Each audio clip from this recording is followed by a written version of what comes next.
Okay, so Brian, firstly, thank you so much for coming on the show. I'm really excited to have this conversation with you. The research that you've done is just unbelievable, and this book, uh, man, it's a journey. It's a massive journey for anybody who's interested in philosophy or theology, Christianity, other religions like witchcraft. You talk about the lot. When I was listening to this book, I have to tell you, the whole way through, I'm finding myself saying, I hope he talks about this, and then you talk about that. I hope he talks about witches, and then you talk about witches. I hope he talks about Christian, yeah, and you just go through this giant list of cultures and religions and philosophies and practices that were all rooted in these mystic traditions. And I guess in order to start the interview off today, I actually wanted to start in a bit of a strange way. I wanted to read you a quote from a Disney movie that came out last year. I think Disney is like the biggest proprietor, advocate, and yeah, and teller of these mystic stories, right? I Um, watch a lot of it. I have two daughters. I watch a lot of it. so you know how frequent the influences of these hallucinogenic experiences are in these movies. So there was a quote that I heard in the movie Onward last year, which I actually think perfectly depicts what you've done with this book. And the quote goes like this. It says, "Long ago, the world was full of wonder. It was adventurous, exciting. And best of all, there was magic. And that magic helped all in need. But it wasn't easy to master. And so the world found a simpler way to get by. Over time, the magic faded away." And, I think that the story that you're telling in this book is the story of that magic fading away out of our society to the point now where it's taboo to even talk about it. So, after that long spiel, thank you so much for writing the book. Please tell me more and my audience more about what the book is, and we'll dive straight in. Sure. I couldn't give a better opener than that. That's fantastic. I think that the magic has faded.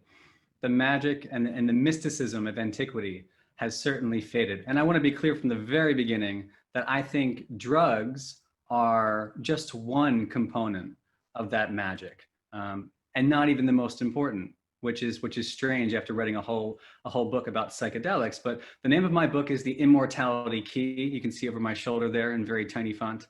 Yep. The Immortality Key, the secret history of the religion with no name.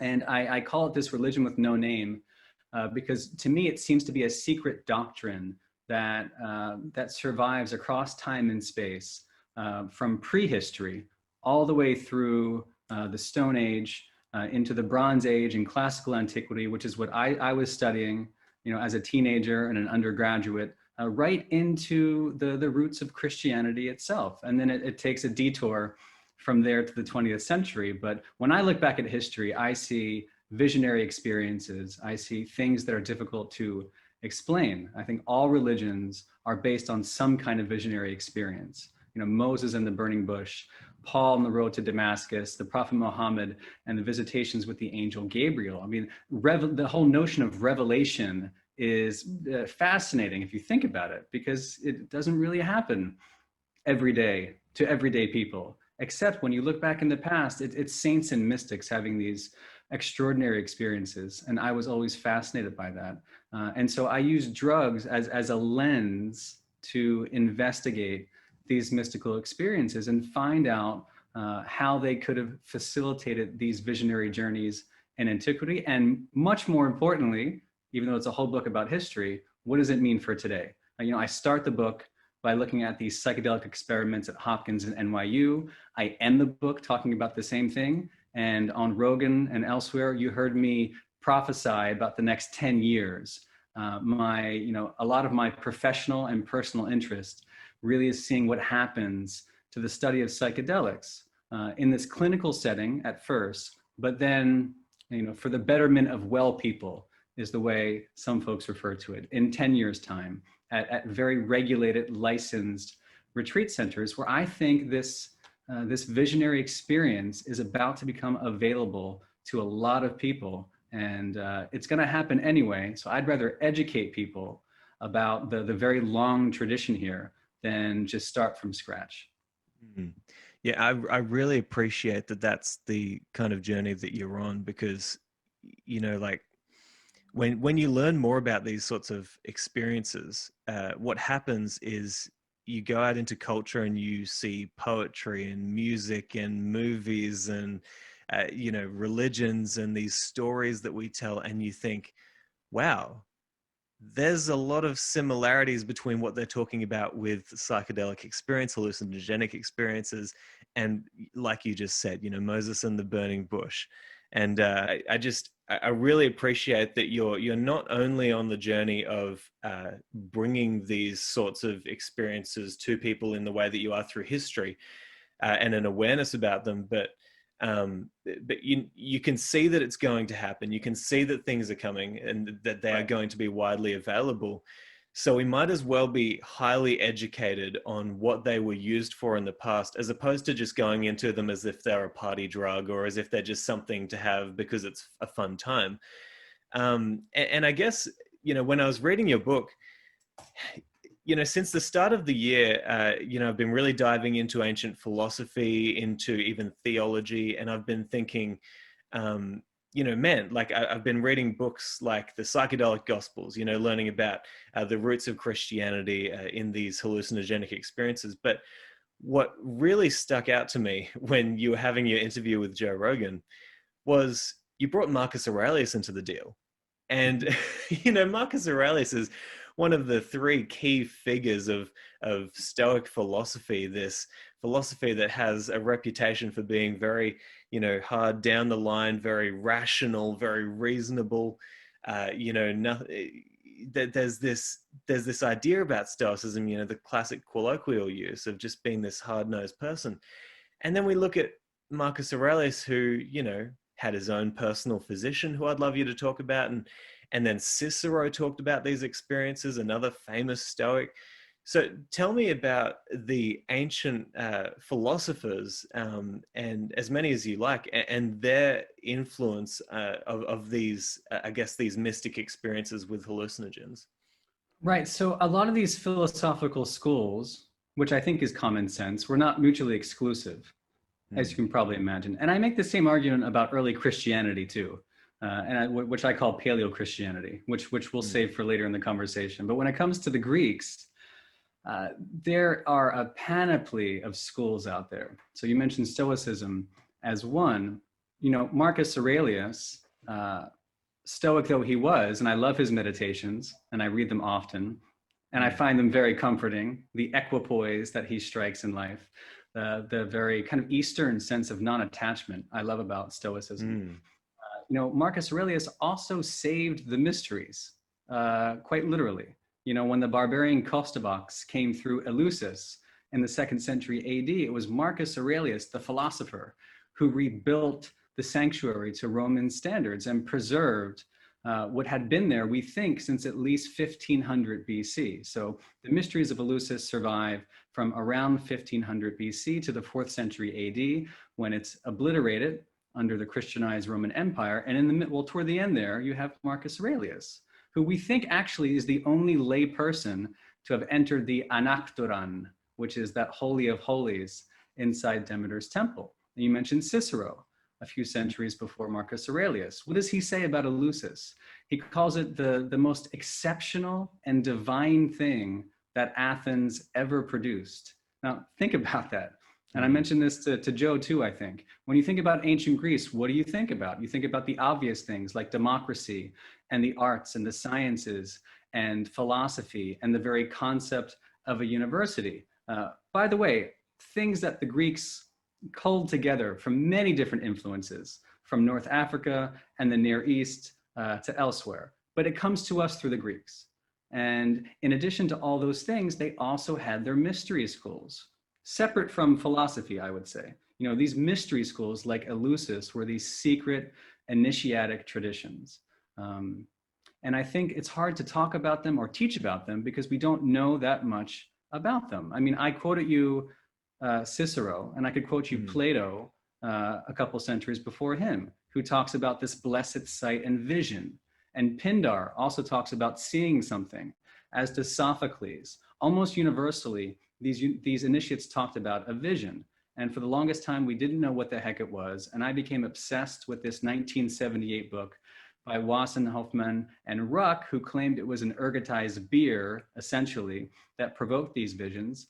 But we simply didn't know for the longest time.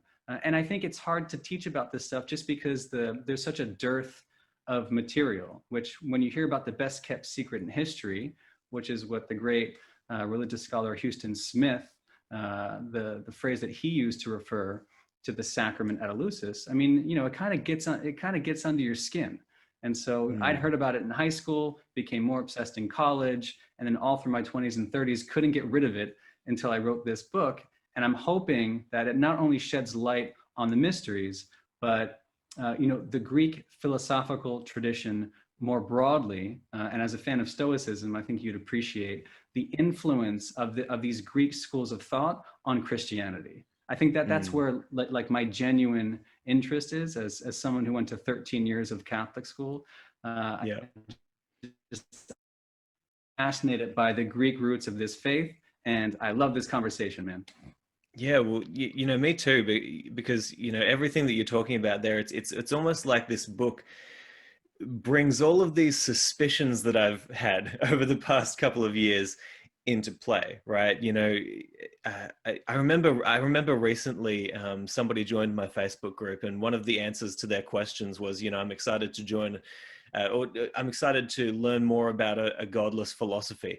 And I thought about that, because the past, year and a half, I've had a transition of my research into these philosophies. I used to be on the very practical end of it, thinking that more along the lines of what I'm sure we'll talk about soon, of the traditional Western idea of, rationality, reason, what we now think of when we think of those terms. But then when I go back and I read Seneca, and I read Marcus Aurelius, I read Epictetus, I read Socrates, I realize all of these people were talking about God in some way or another. All of these people were talking about the soul. All of them were talking about very mysterious things that we now today don't, I guess it's kind of strange or uncomfortable, weirdly, to talk about. And then, you just drop this, okay, well, Marcus Aurelius went through these experiences as well, and he had his own personal physician who was, tell me more about Galen, is it? Marcus Aurelius's physician. Tell me more about this person and what his role was with Galen. You don't get many Galen questions. Yeah. Galen was, he was the personal physician to Marcus Aurelius. I consider him kind of a successor to Dioscorides, someone else who wrote in Greek. So Dioscorides writes the Materia Medica in the 1st century AD. At the same time, the Gospels are being written. And, I've elsewhere have mentioned his wine recipes that you find in there, recipes for spiking wine with all kinds of plants and herbs and toxins. And then you have Galen, who comes a bit later in the 2nd century. And the thing about Galen, let me cut to the chase. I mean, he's also interested in drugs. Pretty profoundly interested in drugs. I would say even more encyclopedic than Dioscorides, which is saying a lot. The thing about Galen is that he was largely untranslated. There are 22 volumes of the Kuhn edition of Galen, which have yet to be translated into English. That's a lot of Greek and a lot of knowledge of the ancient world that has been lost, not just on scholars, but on people like us. And so I myself can't tell you all the different compound and simple mixtures Galen was talking about. And he writes about deriving toxins from animal poisons, both for therapeutic, medicinal effect, and also for religious purposes. It's just a fascinating corpus that really speaks to the blind spot that we have today about ancient pharmacology. Which I think is profoundly interesting, because I feel like there are lessons to be learned there that we still haven't learned, this sacred pharmacology of the West. And I will share with you, without putting too much detail to it, that I mentioned several archaeochemists that I was in touch with throughout the research and writing of the book. One of them is Andrew Coe at MIT, and I mentioned him several times to Joe Rogan, because everything Andrew Coe is doing is extraordinarily important. He's at MIT, and he has this program called the Open Archem, sort of an online open source database where he does all the great science of archaeochemistry, but because he has a classics background and he knows Galen and Dioscorides, he's looking into the ethnobotanical written evidence from antiquity, specifically the Greco-Roman world, which is really, you don't find many programs in ancient pharmacology at the leading universities here or in Europe or elsewhere. So I just think it's this understudied part of the past. Galen is a giant piece of that missing puzzle. And it takes a really interesting lens onto this material to try to uncrack it. It's so difficult to read Galen. You need to know everything from biology to pharmacology to basic ethnobotany to be able to understand it. So it's one of those real clues about the ancient past where we're just beginning to understand it. And you need to know it in two languages. I mean, that's at least insane, right? Like have you ever considered that you would pair up with an ethnobiologist and translate those works? I mean, yeah, if I Am had I foretelling a future project here? Or? If I had 1,000 years to live, I got a lot of projects happening right now. If I had 1,000 years, I would do it. Andrew Coe is very much interested specifically in Dioscorides. I think I would add Galen to that list as well. These things need to be they need to be centralized. They need to be translated. They need to be made available to people in all languages. And experts from all these different disciplines need to dive into their Dioscorides and Galen to figure out what was going on. We really can't say much about ancient pharmacology without breaching those texts and others. And others. The ethnobotanical written evidence is very understudied and very important. And what I find so interesting is in your book, I get a sense from the way that you write and the story that you're telling. I get this strong sense. Maybe it's just because if I was in your shoes, I would feel this way. But do you feel like you've only just scratched the tip of the iceberg when researching this? Like you've done 10 years, I understand, of hardcore research, traveling around the world trying to get this book together. But do you feel like there's just so much more that we don't yet? I mean, you went into the Vatican archives. I don't know how long you had in there, but you could spend a whole lifetime in there. Like, how much more do you think there is to get out of this sort of stuff? I couldn't say it better. You could spend several lifetimes. I could spend the rest of my life just translating Galen, right? Those 22 volumes of the Kuhn edition. I could spend the next 60 years, if I live to 100, just translating that, let alone all the other evidence out there. I did not spend as much time as I wanted to in the Vatican secret archives or the archive of the Congregation for the Doctrine of the Faith, which I read about in the last chapter. I didn't spend enough time in the Louvre examining what was in their hidden collections. I didn't spend enough time at Eleusis. And when I finished this whole thing, I think I read about it in the afterword, I could immediately and right here name you a dozen archaeological sites that I want to visit and that I'm talking about with Andrew Coe, for example. Sites in North Africa and Greece and Turkey and other places I won't mention. But the ancient Mediterranean is ripe with all this evidence. And I don't see how we can say anything definitive, really, about the ancient Greeks or early Christianity without understanding their pharmacology. And to understand that cuisine and diet and pharmacology weren't necessarily separate in the ancient world. So how can we speak about either their daily life on the one hand or their sacramental life on the other without digging into these resources, in some cases quite literally? I mean, there are dozens of archaeological sites that I want to visit, archaeologists I want to talk to, chemistry that has to be done. And there's no center to do this. Andrew Coe is, he has this small team at Open Archem investigating this stuff and colleagues around the world. But, it's hard to get a PhD in the hunt for ancient pharmacology and medicine. And so part of the reason for writing this book and kind of where I found myself towards the end of it is, we have absolutely just scratched the surface. This needs to be, a part of university discipline. Yeah, yeah, and it's such an amazing journey. I feel like you're kind of on uh, the same journey as what's that movie where I think it's John Cage goes on this rampage through America to save the Constitution. It's like I don't even know if I'm saying the right actor there, but American Treasure. That's it. I feel like you're on that kind of journey, right? Nicholas That Cage, man. Nick, that's it. Yeah.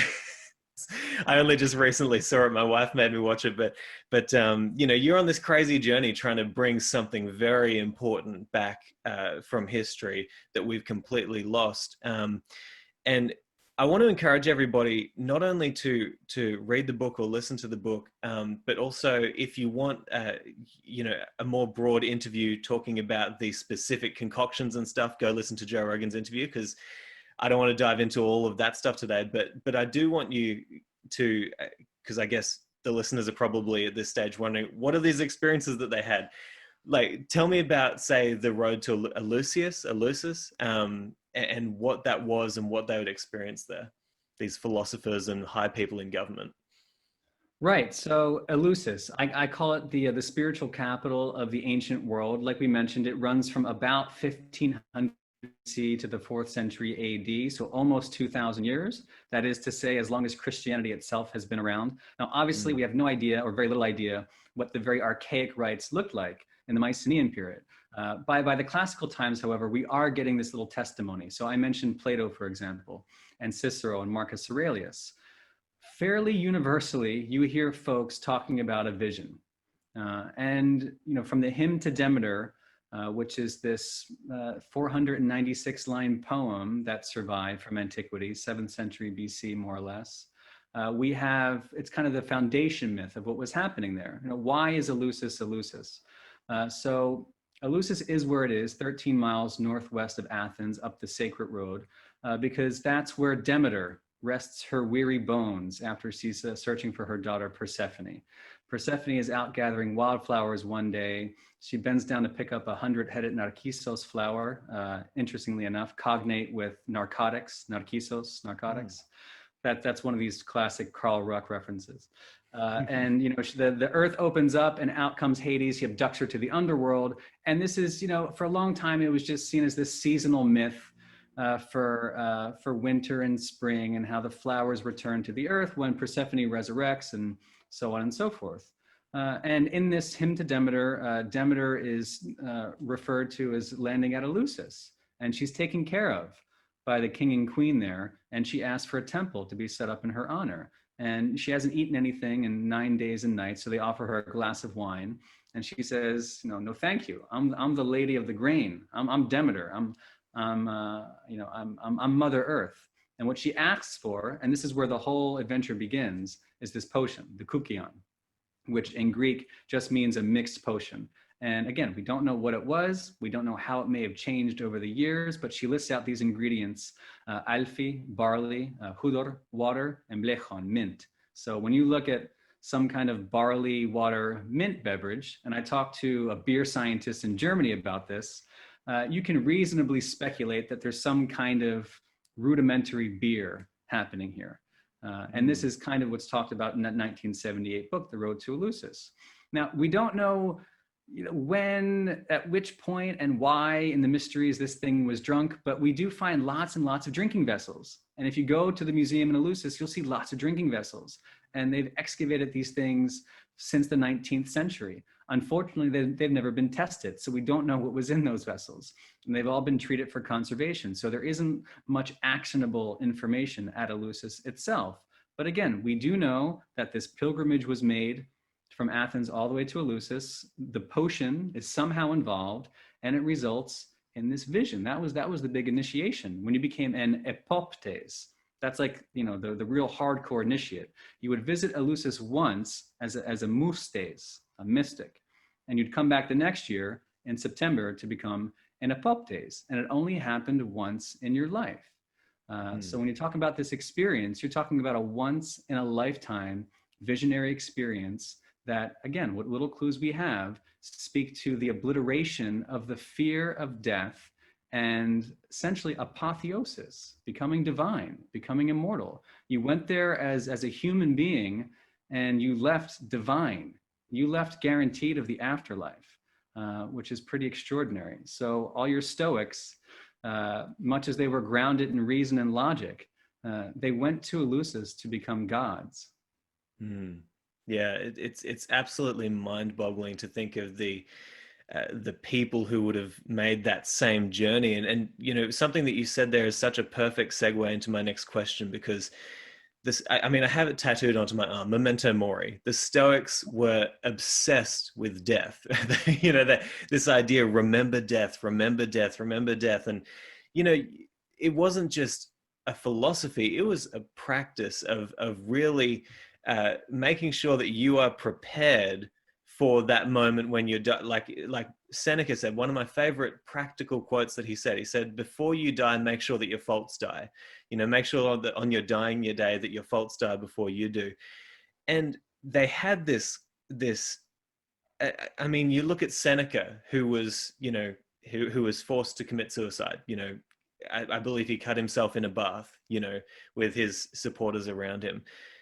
Fearless in the face of death. It was more about the courage that you face death with. You know, it wasn't the way that you died. It was the internal world that you were living in when you were dying. So how linked to these sorts of experiences is this Stoic mantra of a memento mori and remember death, and you know, have this on your mind constantly? I think it's part of the answer. Hmm. And I think it's an invitation to the answer. If I was going to tattoo something right here, it would say an pethanis, prin pethanis, dentha pethanis, otan pethanis, which is on the very first page of my book. I tell you the key to immortality on the very first page. Open it up, read that, close it, you're done. You need to know nothing else about the ancient past. In English, that means if you die before you die, you won't die when you die. And that is inscribed on a plaque at St. Paul's Monastery on Mount Athos in Greece, the Holy Mountain, right? The oldest historic conclave of monasteries in the Greek Orthodox Church. I think it represents a legacy from ancient Greece. And nobody writes or speaks about this more eloquently than Peter Kingsley, who changed my life. And I'm going to send this to Peter so he knows how much I appreciate him. He has a new book out, Reality, which came out many years ago and has been reissued. He writes all about this in such elegant terms. So before the Stoics, he writes a lot about the pre-Socratics. So in addition to all the philosophers that you're interested in, between the pre-Socratics and the Stoics, you have Plato, who I see as kind of the interface. What does he say about philosophy? You talk about it as this, you know, this exercise, right? This memento mori, keeping death on your mind. Plato says that those who engage with philosophy in the right way practice nothing else but dying and being dead. That's from the Phaedo. Where does he get this idea? It comes from his guru, Parmenides, who was born in 515 BC in southern Italy. This is the Eleatic school, Parmenides. And Parmenides has an influence on Empedocles in Sicily. And before both of them, you have Pythagoras, right? These are some of the guiding lights of Western civilization. And this is outside Athens. So again, I talked about Eleusis being the most exceptional and divine thing that Athens ever produced, according to Cicero. In addition to democracy and the arts and sciences and everything that came from Athens, the way the Greeks inflamed the imagination of the West came from Pythagoras, Parmenides, and Empedocles. And it's these pre-Socratics who are obsessed with death. There's no other way to put it. They're obsessed with death, and they're obsessed with dying now and going into the underworld to meet a goddess. So the mysteries at Eleusis and the Dionysian mysteries and all the wine that I talk about is that's one aspect of it. The much, much more important baseline aspect of it are these irrational exercises that were engaged in by Pythagoras, who built a chamber in his basement to lie down motionless in this practice of incubation. Parmenides, who did the same thing, and Empedocles, who knew how to navigate the underworld. These were Greek shamans. These were Greek technicians of the underworld. And it's a tradition that has largely been lost, and we don't talk about it because we get swept away by Plato and everything else. But this is really where the Greek lineage begins. And so these guys are in Italy. Their influence is from the Eastern Aegean, Ionia, right? These are guys from Phocaea, an example, as in Parmenides' case, for example. He's from north of Ephesus, Phocaea. Pythagoras from Samos. They take all these ideas from the Eastern Aegean, they go to Italy, and they release these seeds. And it produces Plato and everything else that comes afterwards. But these guys were obsessed with navigating the underworld in, let's be clear, that means nothing in the 21st century. So call it the subconscious, or call it the nebulous regions of your soul, or call it a deeply meditative trance. Peter Kingsley refers to it as a cataleptic state of trance. You lay down in the dark and you die for a couple days if need be. And when you arise, you are no longer a human being. You have conquered the underworld. And so that's why I said at the very beginning, drugs are just a very, very small part of this magical, mystical enterprise. The more fascinating aspect for me is this pre-Socratic landscape and what the ancient Greeks were actually teaching. Yeah, that's been one of the most fascinating aspects of this year for me, really diving deep into this stuff, has been looking at some of the pre-Socratic teachers and thinking there is just such an abundance of people in the West now turning to things like Buddhism, going to Hinduism, looking at the Eastern traditions, Taoism, because though their main texts are so clearly mystic and they offer these really deep dives into your soul. But one of my other guests, Dirk Marling, said to me, he said, we have this all in Western culture as well. It's all there. And then I started reading Heraclitus, for example, and just the masterpiece that his fragments are, just talking about the cosmos. And then you think, hang on, Stoicism, they offer some pretty radical ideas about what we're living in right here. This one universal, well-ordered whole, the cosmos, we are all undoubtedly interconnected. We have reason, which is our spark of the divine whole, all of these very kind of mystical ideas. And you're right, it's all there in these pre-Socratics who just talked in such beautiful poetic ways about what all of this is and what we are. And something that I wanted to bring up, because I'm guessing that a lot of my listeners will be thinking, he has to bring this story up, because even the founder of Stoicism is implicated in all of this sort of stuff, because one of the great tales told by Zeno of Citium is that when he first arrived in Athens and crashed his ship and everything, he was wondering what to do. So he went to see the Oracle of Delphi. And the Oracle of Delphi told him, you should dye your soul with the colors of dead men, or something like that. Essentially, go read the ancients, which led him on this giant path to finding this philosophy. But tell me a bit more about the Oracle of Delphi, or Delphi, and the sorts of experiences that this oracle was giving to people. Yeah, I mean, again, yet more irrational experiences, right? These are the logical, rational Greeks, and all we're doing are talking about irrational experiences that if you went into the halls of power in Washington, D.C. today and started talking about, they'd label you crazy. And on CNN over the weekend, I felt a little crazy talking about Eleusis. And yet here we are having this conversation, and I'm, again, fully indebted to Peter Kingsley for resurrecting this tradition for me, because I didn't really study the pre-Socratics until after college, into my 20s and 30s. It was a real light in my life to find that again. And then all these correspondences with the Stoics, whom you love, and the shamanic techniques that I was reading about. And it's just this incredible stuff. And there's Delphi, yet another indication of what Carl Ruck would say, the irrational well springs of human consciousness. The Greeks were obsessed not just with the mysteries, not just with incubation, as Kingsley writes about, but prophecy and oracle. And why is that? The state constitution of Sparta was approved by an oracle. Why was that? Why would they mix, a state and religion like that? Because the oracle was an important part of their world. It was a woman, obviously, the Pythia. It was always women, Pythia. Women, older women, usually over the age of 50, we're told by the ancient sources.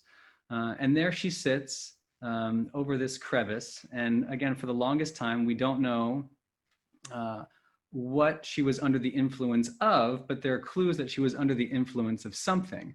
And so some of the ancient sources talk about smoldering henbane seeds, right? Which the later pharmacologists call pythonion, as in Apollo, Pythonian Apollo, Mm. kind of cementing the connection there between henbane on the one hand and the pythia on the other. So that's a possibility. There's another possibility that a trio, was it a trio or an interdisciplinary group, a couple years ago came out with this idea that it was a gas, a subterranean gas, that ethylene was being released from this bituminous limestone, and that was causing the oracular visions of the Pythia. We still don't know definitively, but there are lots of great leads to these techniques that were cultivated by the Greeks, whether through drugs or some kind of noxious gas or some kind of trance-inducing meditation or a combination of all three and something else we haven't even thought about. But the point is, these irrational states of consciousness, these altered states of consciousness, were prized by the ancient Greeks. And whatever escaped the Pythia's mouth was taken damn seriously. Mm. Yeah, it's absolutely amazing to think of all of the people who we find links to. But one thing I am surprised by is, if all of this was happening, it seems like either nobody was directly saying it, or there was obviously a massive attempt to get rid of all of this information by the leaders of Rome, which you obviously go into your book, and Catholicism and everything like that. But why don't we have like at least one? I mean, we probably do, but like one philosopher just saying, this is exactly what happened. We went to this place. I went through this experience. This is what I took away from it, and this is the whole thing that I'm doing here with my philosophy. Like, where are those? Where are those sorts of lines? I'm so interested why we can't, why we don't have that blatant an admission. Because then I wouldn't have a job. It wouldn't be fun. There'd be no adventure, man. There's no history. Yeah.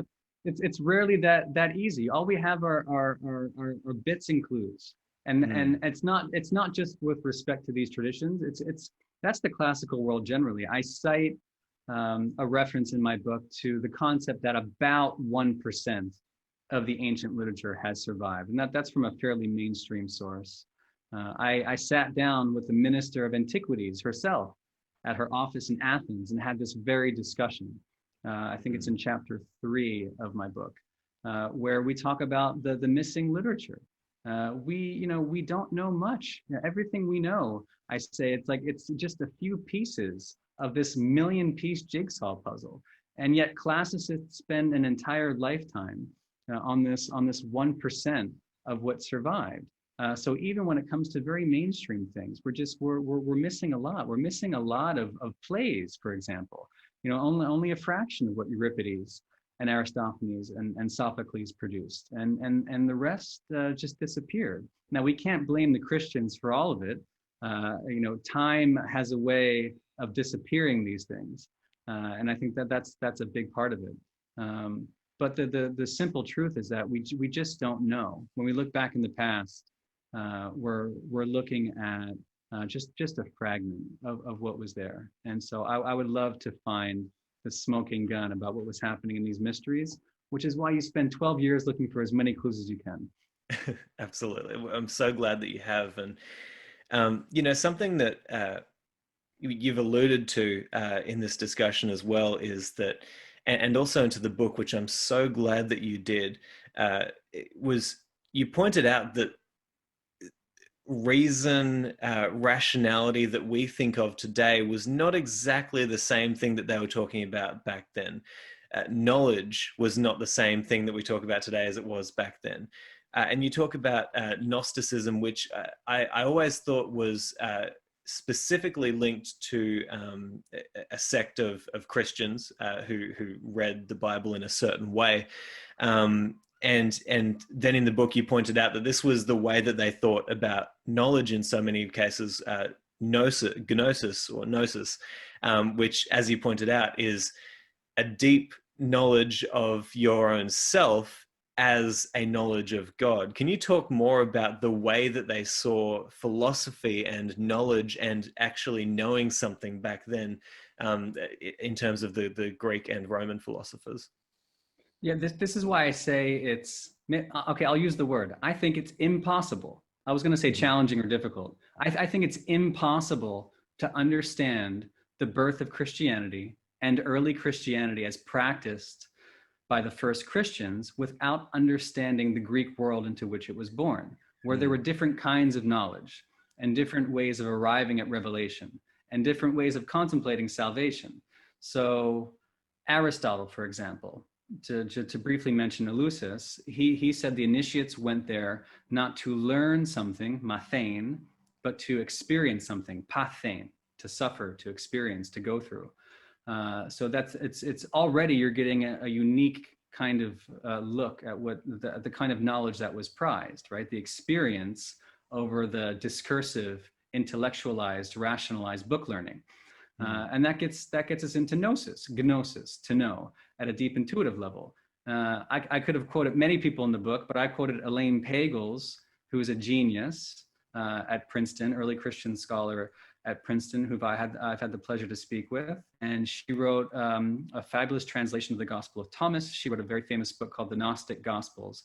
And I just love her definition of Gnosticism.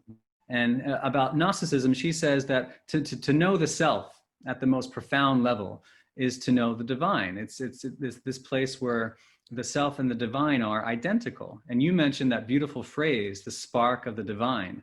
Now that's a concept that you find in Jewish mysticism, Christian mysticism, Islamic mysticism, this concept that the God, and you talked about God a lot too, the God that we profess to be the God that is outside, the God that is external to us, is in Gnosticism identical to the spark of the divine, the God that is within, which has very much to do with this concept of dying before dying and how to access that God.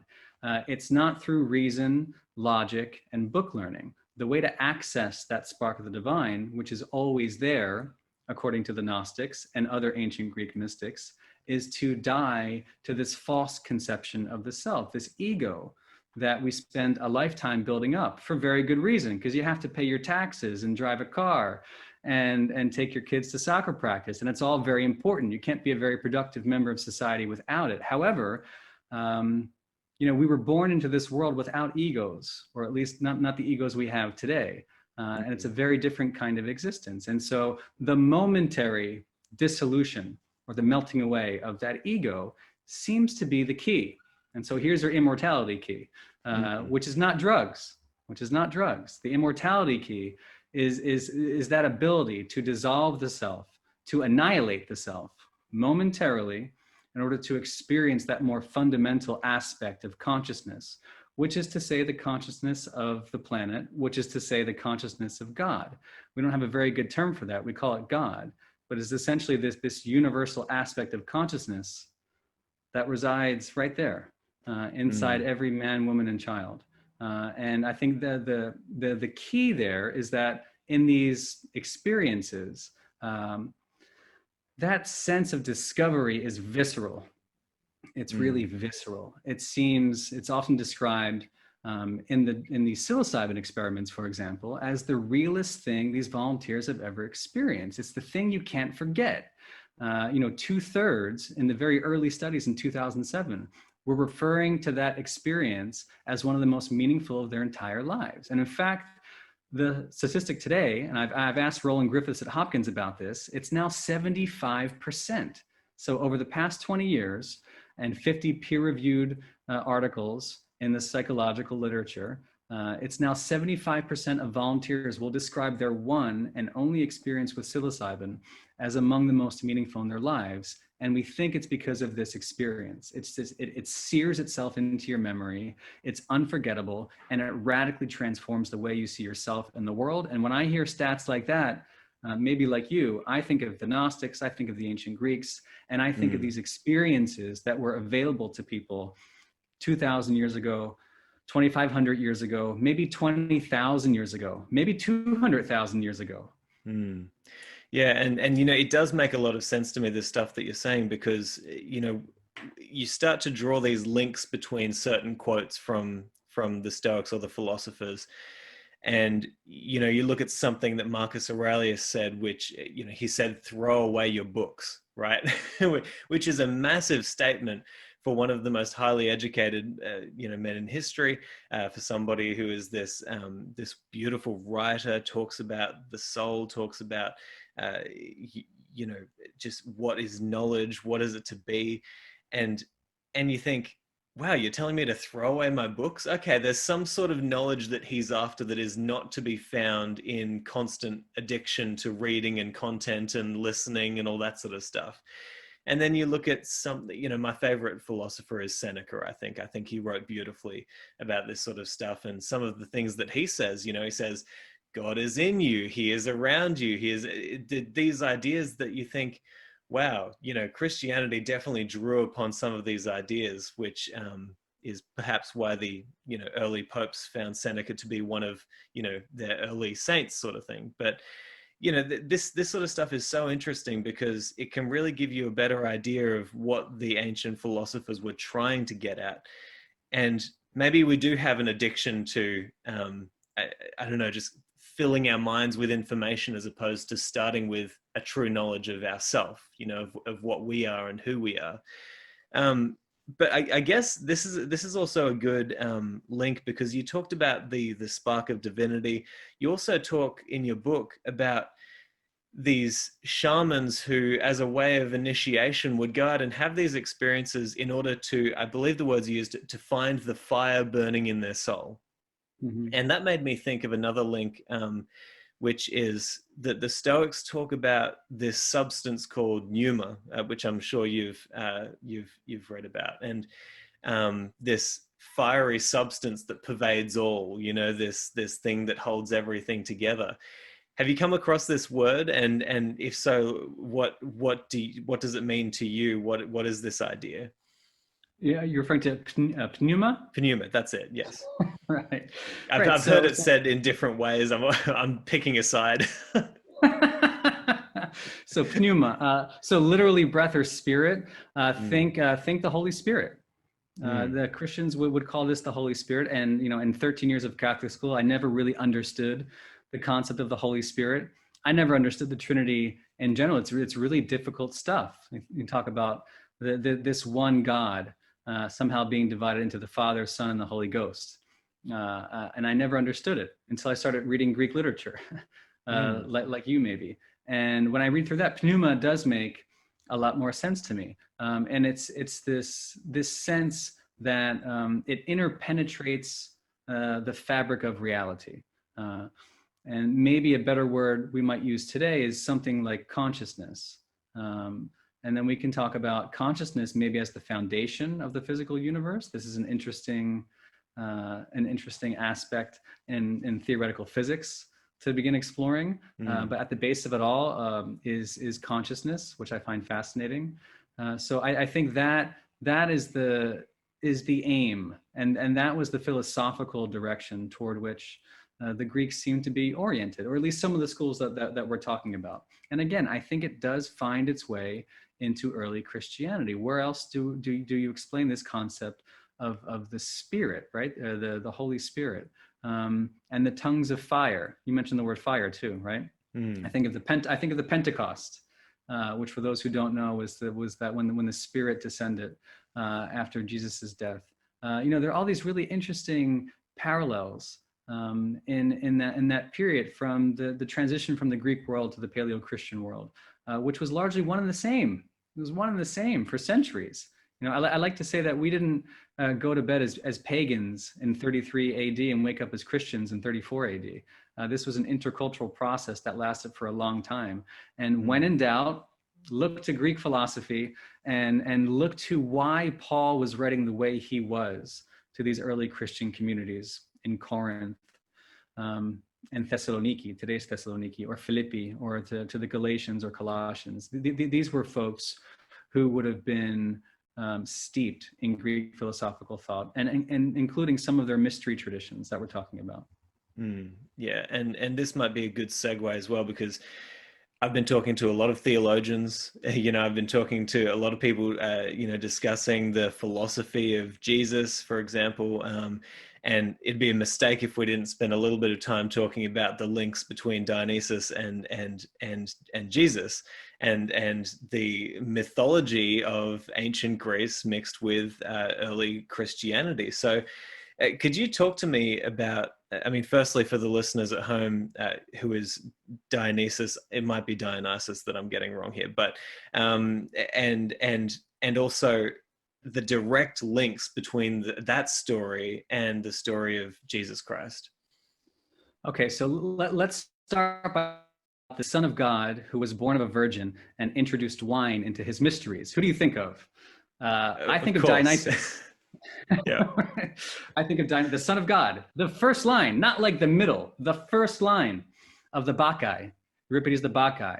Dionysus is Pais Dios, the Son of God.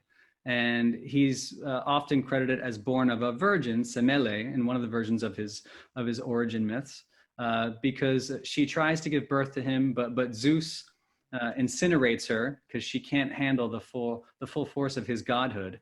And Dionysus is then born from the thigh of Zeus, one of these myths that goes around. So he's part human, Semele, part divine from Zeus. He's the son of God, born of that virgin, who is synonymous with the vine, with the ampelos, just like Jesus, who calls himself the true vine in John's gospel, and only in John's gospel. And it's only in John's gospel that you see the wedding feast at Cana, which is interesting. Scholars refer to it as the signature miracle of Dionysus. So in Elis, the district of Elis on the western Peloponnese in Greece, there was this long tradition about these water basins that would be left in the temple on the appointed hour at the appointed date. And the priest would leave them there, come back in the morning, and the water would be miraculously transformed to wine. And we know on the island of Andros, around the same time, the Epiphany, January 5th, 6th, water would flow from the temple and turn to wine. And so when you hear at the wedding feast at Cana, this famous water to wine miracle, what is John saying to his audience about this new Son of God, who also has wine in his mysteries and can magically convert the water to that sacramental wine? He's not saying, it's not just made up out of whole cloth, which is a question I've been getting. And when I had this conversation with a Catholic priest in the course of my research during the book, he's very quick to point out, it doesn't mean that Jesus never existed. It doesn't mean this is all being just cobbled together. It means that there was a version of Jesus that John specifically wanted to introduce to his audience. And it was a Dionysian Jesus. In fact, there's a book that I quote a lot throughout my book by Dennis MacDonald called the Dionysian Gospel. And it's looking at all these correspondences between the Greek of John's Gospel and the Greek of Euripides the Bacchae and other Greek sources to really show all these correspondences, and which that kind of undergirds the overall argument, again, that the roots of the early church are Greek. Paul is writing in Greek to Greek speakers. John wrote in Greek to Greek speakers in Ephesus, the Greco-Ephesians. Now, isn't it interesting that in the early 2nd century, St. Ignatius of Antioch is also writing to these Greco-Ephesians in Greek, and he refers to the Eucharist as the pharmakon athanasias, the drug of immortality. And it's the same word that Euripides used 5 centuries earlier. He called wine a pharmakon, like pharmacy, which of course means a medicine or a treatment or a remedy, but it also means drug. Some people say they go to the pharmacy, some people say they go to the drugstore. We still have the issue today, but at its root, pharmakon does mean drug. And isn't it weird that an early church father would refer to the Eucharist as the drug of immortality? Now, it's all just fancy wordplay, and I get it, but these ideas have been out there for 42 years and a lot longer than that.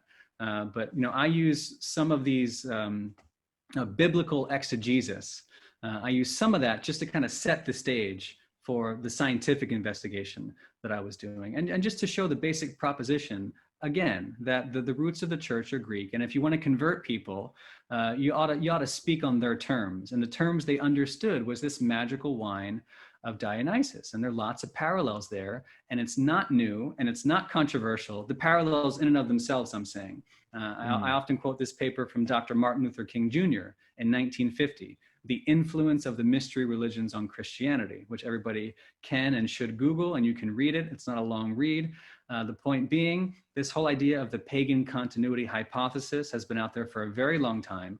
And I think the real question is not whether there were these correspondences, but why they're there and how certain authors like John use them to his or her advantage. We don't know who the author was, to speak to these early communities of Christians and to present them with the kind of wine god who they would have understood and tried to assimilate into practices that were ancestral to them, that went back centuries. Yeah, it's unbelievably fascinating looking at. I think that you pointed out something so important there, the fact that Christianity didn't just pop out of nowhere. You know, there are links that spread, you know, all over ancient Rome and ancient Greece. That you know, it was a very I get it. It was a synchronistic sort of process, right? Just taking a lot of really good ideas, I guess, from other places, and then you also go into your book about the whole, you know, I guess the process after then of I guess you might say the battle between Rome and the church and stuff like that. Really interesting stuff. But I guess one final thing that I really want to dive into before I ask some questions about how it relates to today is a lot of these experiences were initiated by women, and the early Christian church was, you know, predominantly a women-led, I guess, early cult, which is so interesting. And I want you to talk a little bit about that as well, just so that the listeners have a good understanding of those sorts of origins. Yeah, I've gotten this question a couple of times, which I'm happy about, because I didn't set out to write the book to explore that. But it's the thing that just hits you in the face again and again and again, going way back, not just to Paleo-Christianity, but into prehistory. The more and more I talked with these beer scientists, for example, in Germany, or Pat McGovern at the University of Pennsylvania here in the States, the more and more they would refer to brewing as a women's art, potentially going back to the Stone Age. Including among the Egyptians and Sumerians much later, including the beginnings of the mysteries of Eleusis, which at the very beginning were women's rites of initiation, not open to men. Same with the wine mysteries of Dionysus. You know, his devotees were known as the Maenads. They were the female devotees of Dionysus, whose primary goal was this state of enthusiasmos, this ecstatic communion with the god. But it was the women who mixed the wine. It was the women who brewed the beer. And that doesn't really change until the industrialization of brewing during the Reformation, really. But up until that point, it's women mixing these beverages. And even if you spelunk into the catacombs under Rome, you will see frescoes, like I did, of women mixing wine in this part Roman, part Christian, syncretic mixed ritual, which in some ways was the refrigerium, as the Yale scholar Ramsay McMullen refers to it, this feast with the dead. But on the other hand, could have been this kind of Eucharistic visual, this kind of proto-mass even. We don't know much of the details, but we do know there are women there mixing wine. And there's even little Latin phrases in some of these catacombs. It's really interesting. So you don't have to hypothesize too much. Like in the catacombs of Saints Marcellinus and Pietro, which I visit in the book, you'll see in Latin phrases like agape miscemi, like mix it up for me, agape, which is a Greek word that means love. Or irene miscemi, like mix it up for me, irene, another Greek word meaning peace. And it's right there, miske, mix it up for me. So the women are in control of this funerary banquet, which is part pagan, part Christian. because we're talking, Mm. third, fourth centuries AD. Christianity has had time to develop by then, and yet we find women leading these Eucharistic vigils, which is really, really interesting. And even aside from that, if you look at Paul's letters, you do find lots of women. I mean, the first European convert to Christianity was a woman, Lydia.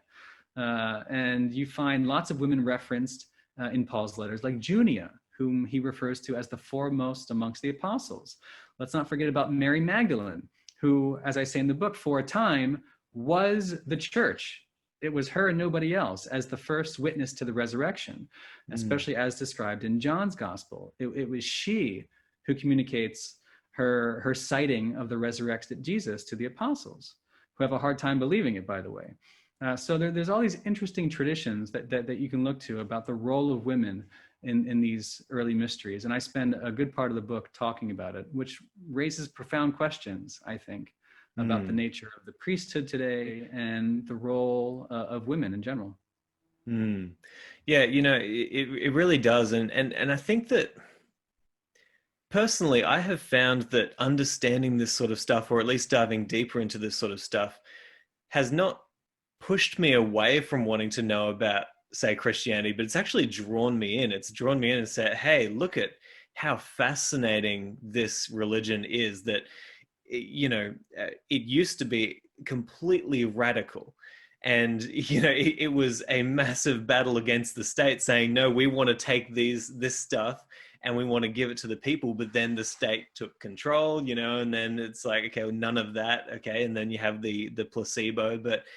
But I really think for people who are listening to this, who have a faith or have a religion, this sort of stuff should encourage you to go even deeper into your study and practice to figure out the real roots. Because I think it'd be easy for people to either shut this information out with willful blindness, or to just throw out their religion altogether and say, well, it's all a big lie.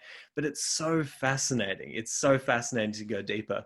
And I want to ask you, what do you think that all this means for philosophers today, for theologians today, for religious leaders today, for government leaders today? You can see this wave coming where it's going to be here in a matter of time, no matter what, just like marijuana was going to be here and now it is coming in.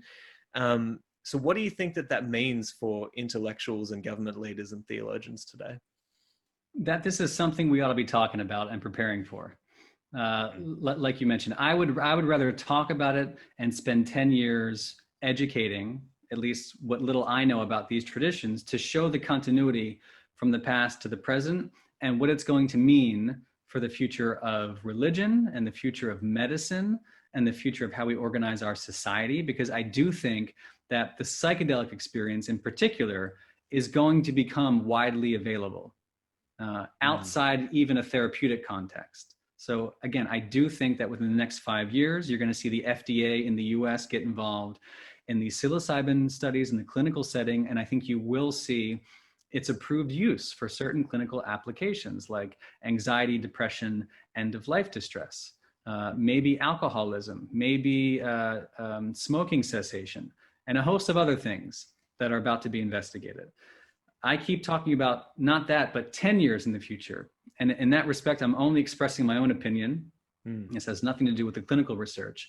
But I think after that clinical application, the obvious question is going to arise: what becomes of this stuff? How do we legalize psilocybin in particular? And how do we make it available for people in a safe setting? Which is why I constantly look to these regulated, licensed facilities with trained personnel under strictly controlled conditions. And the thing that fascinates me, and where I think there are lessons to be learned from the ancient mysteries, which I think there are very practical lessons to be learned, I would envision an otherwise healthy adult having access to one of these retreat centers at least once, and maybe only once in their adult lives. After a couple years of intense psychological and emotional preparation, the kind of things you saw at Eleusis, right? Where you made the visit once, came back the next year before your full initiation into the Epoptes. I can envision a couple years preparing for this experience. I could also envision a couple years afterwards integrating that experience properly and memorializing it and sacralizing it so that it's never forgotten. Now, the literature suggests that it won't be forgotten, and these are this kind of indelible experiences. But I think that there are ways to prepare people for that and to create these sacred containers where, you know, one person's therapy is another person's religion, right?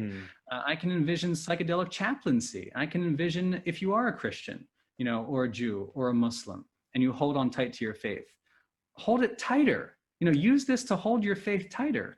Whether you're spiritual but not religious, or deeply religious in an organized faith, or somewhere in between, or don't even think about this stuff, this experience with psilocybin 10 years from now, for example, could be the thing that empowers your faith or lack of faith, or that introduces you to one of these ecstatic visions that are spoken of in antiquity in the safest, most practical, most comfortable setting possible. That's what really excites me. It's part of the reason I haven't done psychedelics, is because those centers don't exist, because we're just at the beginning of this conversation, right? But over the next 10 years, things are going to change and change quickly. So I'd rather be prepared than not. You know, it sounds like, you know, back in the 60s, there was kind of this outpouring, you know, everybody, the 60s and the 70s, everybody found this stuff and just went crazy. Like, we want it, you know, but we didn't have the internet back then. So it was a lot easier to push that away. Now that we have the internet, now that everybody's talking about this stuff, it sounds like what you're saying is we're about to have a really, a more highly educated and careful approach to these substances, and allow it in such a way that we can still, I guess, everybody can be happy. The government can, you know, Caesar can have what is his, as the Bible says, and, you know, and we can have what is ours as well. But, you know, Brian, thank you so much for writing the book. It's absolutely incredible. I'm going to have links in the show notes. I really want everybody to go out and check it out, because if you're interested in philosophy, this is something that really ties a lot of things together. And religion as well. So thank you for writing it. Any last words to the audience, or are you good? Anpetanis, prinpetanis, dentapatanis, otanpetanis. If you die before you die, you will not die when you die. What does that mean? Let's have a quick 30-second mind-blowing discussion. There is no afterlife. Do you know why there's no afterlife? Because there's no after. There's no before.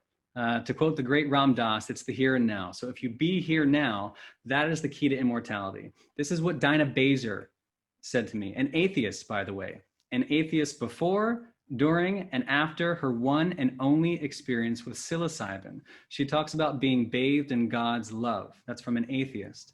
She also told me, however, that this insight arose during her experience, that every moment is an eternity of its own, right? That the concept that eternity is here right now. There's a difference between eternity and everlasting. I don't think heaven is the place that you go to for time, you know, extended into the cosmos forever and ever and ever, et saecula saeculorum, as they say in Latin. I don't think it's for the ages of ages. I think heaven is available here now. And I love the line from the Gospel of Thomas, that the kingdom of heaven is spread upon the earth, but we do not see it. We do not see it, right? And this is a classic Greek thought.